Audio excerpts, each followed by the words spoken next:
خوش نصیب ہوتے ہیں وہ مسلمان جو شیطانی اثرات سے محفوظ ہوتے ہیں۔ لوگ عام طور پہ ایک سوال کرتے ہیں جب بھی کوئی پریشانی ہوتی ہے، کوئی ہم پہ اثرات تو نہیں ہے، اثرات تو نہیں ہے۔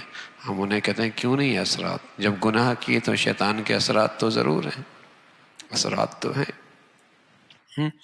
شیطان کے اثرات تو ہیں، تبھی تو یہ ہو رہا۔ اب ہر چیز کا اثر پتہ نہیں، اثرات سے مراد پتہ نہیں کیا لیتے ہیں، لیکن شیطان کا اثر کا یقین نہیں کرتے کہ ہاں شیطان کا بھی اثر ہو سکتا ہے، شیطان کا بھی اثر ہو سکتا ہے۔ تو زندگیوں میں شیطان کا اثر ہوتا ہے، جب اللہ کی نافرمانی ہوتی ہے تو یقین ہے کہ اس پر شیطان کے اثرات ہیں، شیطانی اثرات ہیں اس وقت۔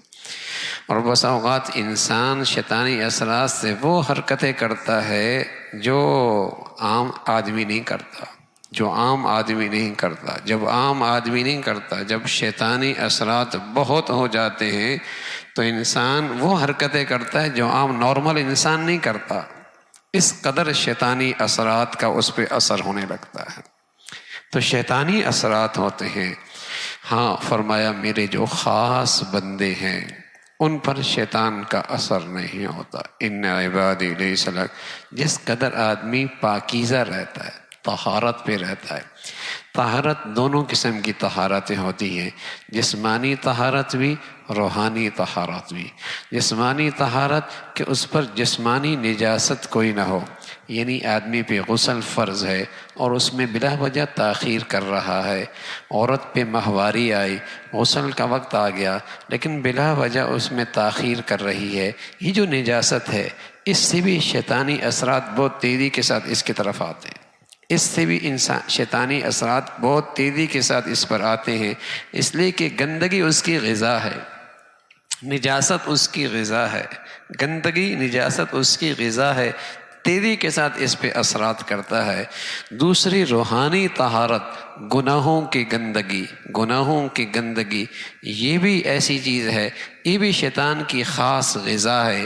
کسی گھر میں ہو، کسی گھر میں ہو، کسی زندگی میں ہو، شیطان اس پر بھی تیزی سے قابو پاتا ہے۔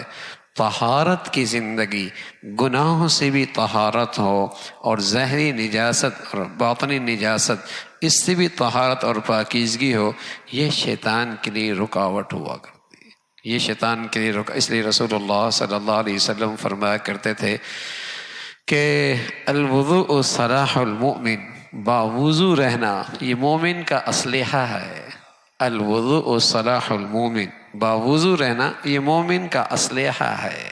ظاہر ہے جب آدمی باوضو رہے گا تو اس پر نہ تو غسل کی ضرورت ہوگی، تبھی تو باوضو ہو سکتا ہے، اس گندگی سے بھی پاک ہے۔ اور آدمی جب ہر وقت باوضو رہتا ہے، الوضوء صلاح المومن، اس کی برکت سے گناہوں کی گندگیوں سے بچنا بھی آسان ہو جاتا ہے، شیطانی اثرات سے بھی محفوظ رہتا ہے، گناہوں کے گندگیوں سے بھی بچنا آسان ہوتا ہے۔ الوضوء صلاح المومن، وضو مومن کا اسلحہ ہے۔ تو طہارت کی زندگی سے شیطانی اثرات سے آدمی محفوظ رہتا ہے، ورنہ اب دونوں چیزیں ہیں، خاص طور پہ نوجوان بچے بچیوں میں، چونکہ انہیں پاکیزگی کے مسائل ہی کوئی نہیں پتہ، انہیں طہارت کے مسائل ہی کوئی نہیں پتہ، انہیں ماہواری آتی ہے انہیں اس کا بھی احساس کوئی نہیں، ان پہ غسل فرض ہوتا ہے، اس غسل فرض ہونے کے مسائل انہیں کوئی، ایک تو یہ گندگی ہے اور دوسری طرف گناہوں کے ماحول میں زندگیاں گزارنا اور گناہوں کی زندگی گزارنا، اور پھر جب ان کے اندر زندگی آتی ہے شیطانی، پھر کہتے ہیں پتہ نہیں اسے کیا ہو گیا۔ تو شیطانی اثرات ہوتے ہیں، شیطانی اثرات، اور وہ بہت گہرے ہوتے ہیں۔